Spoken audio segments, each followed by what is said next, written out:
Siyempre, nando si Meme Vice Ganda. Talaga namang inusisa mga kachika lahat ng mga ganap ni Kimi. So ayon nga sa ating Chinita Princess mga kachika, talagang nung mahal na araw, nag-social media detox siya. Mga kachika, yung picture pala na yan na ipinost ni Paolo nung birthday ni Kimi, sinabi nila mga kachika na yung picture na yan is most likely in the same date range mga kachika when Paolo introduced Kimi to LJ Reyes and to his only son, Akio, sa USA.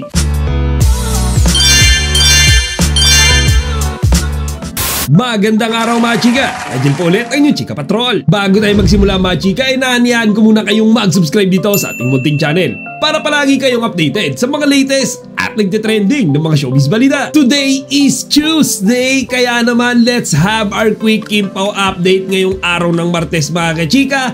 At simulan nga natin yan sa pagbabalik ng ating Chinita Princess na si Kim Chiu, okay, sa Eat Showtime. So mga kachika, sa episode ngayong araw ng Eat Showtime, present na ulit si Kimi. Kaya naman mga kachika, nagbubunyi lahat ng mga Kim Chiu fans, mga Kim Pao fans, and even yung mga madlang people sa studio or mapa-online. Talaga mga kachika, excited na excited sila nang nakita ulit nila ang ating Chinita Princess. Actually, kung susuma-sumahin mga kachika, halos 2 linggo wala si Kimi sa Eat Showtime eh. 'Di ba? Yung entire last week wala si Kimi, and then yung week before that, halos wala rin buong linggo si Kimi mga kachika, 'di ba nga, dahil busy siya, 'di ba, sa pagpo-promote nung kanilang movie ni Paolo na My Love Will Make You Disappear. Kaya mga kachika, ngayon lang ulit si Kimi nakabalik, okay, sa ating paboritong noontime program. So kanina mga kachika, binati kaagad siya ng kanya mga fellow Eat Showtime host.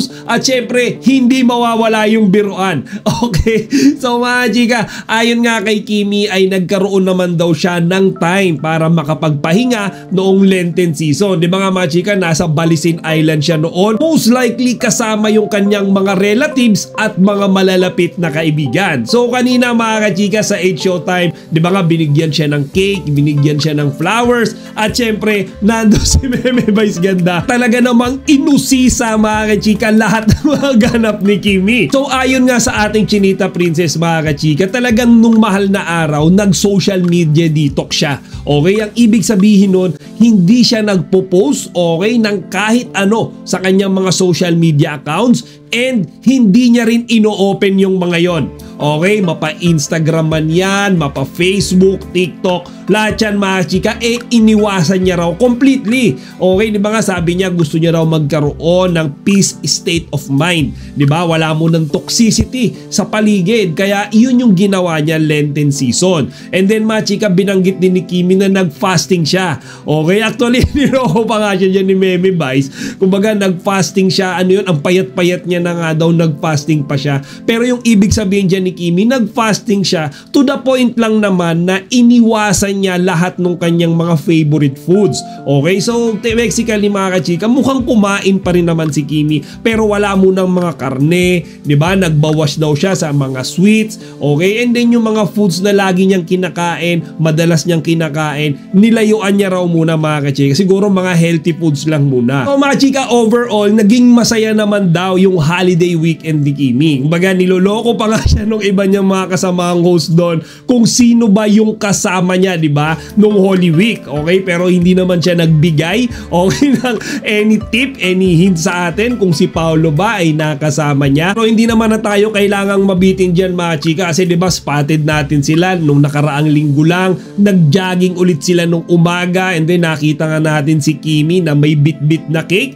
Okay, bigay yun ng grind method mga chika, yung mga jogging bodies nila. Pero most likely mga chika, ito opinion ko lang, panigurado nag-date sila ni Paolo. Siguro private, okay, hindi na nila hinayaang makunan sila ng pictures, videos, camera. Siguro yung talagang silang dalawa lang mga kachika, kasi syempre bukod sa sinelebrate nila, di ba, yung birthday ni Kimi, malamang sa malamang mga kachika, nag-celebrate din silang dalawa bilang partners, di ba, doon sa last movie na ginawa nila na My Love Will Make You Disappear, which we all know nagkaroon ng magandang resulta sa box office, di ba, million, hundreds of million yung kinita nung kanilang pelikula. Kaya mga chika, they deserve to have a celebration. Wala silang ibang kasama. Yung talagang silang dalawa lang, di ba mga chika? And then another Kim Pao update tayo mga chika. Kahapon, di ba, wala pa rin si Kimi sa 8 Showtime.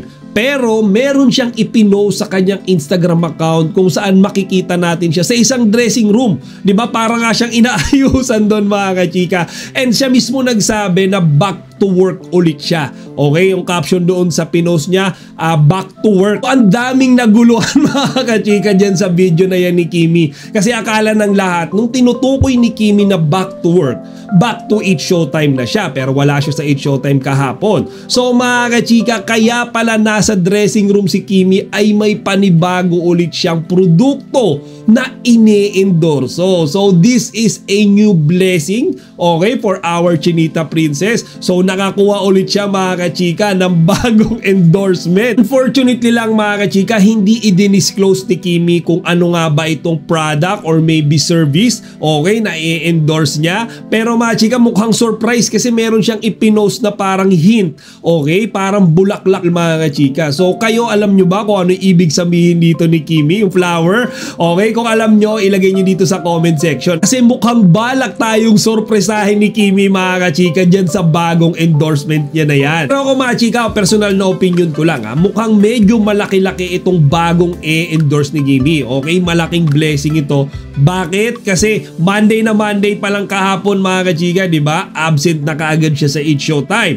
And then meron tayong nakitang picture, okay, ni Paolo Abilino nag-gym ng mag-isa. So mga kachika, isipin nyo talagang nag-absent si Kimi hindi lang sa 8 Showtime pero pati sa gym session dapat nila ni Paolo mga kachika dahil nga dito sa misteryosong bagong endorsement na ito ni Kimi. And before we completely end this video mga chika, gusto ko magbigay ng maliit na impormasyon sa inyo. Okay, ito ay ibinasi ko sa mga investigasyon na ginawa ng mga Kim Pao community, mga Kim Pao fans online kung saan mga kachika napatunayan nila na yung picture na ipinost ni Paolo sa kanyang Instagram account mga kachika, if you could still recall nung birthday ni Kimi, di ba? Merong ipinost si Paolo na picture ni Kimi kung saan nakasuot siya ng parang blue, okay, na dress na parang bulaklakin. So mga kachika, ang dami kasing nag-investigate yan sa picture na yan. And they found out,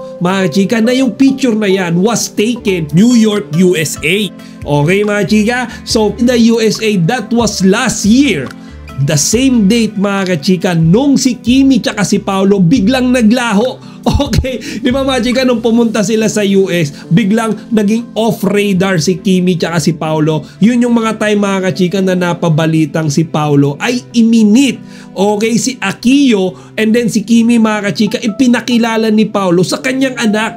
Okay, and then mga kachika, yan din yung time na si Kimi finalo si LJ, and then LJ followed back Kimi sa Instagram. So mga kachika, yung picture pala na yan na ipinost ni Paolo nung birthday ni Kimi, that was taken New York, USA.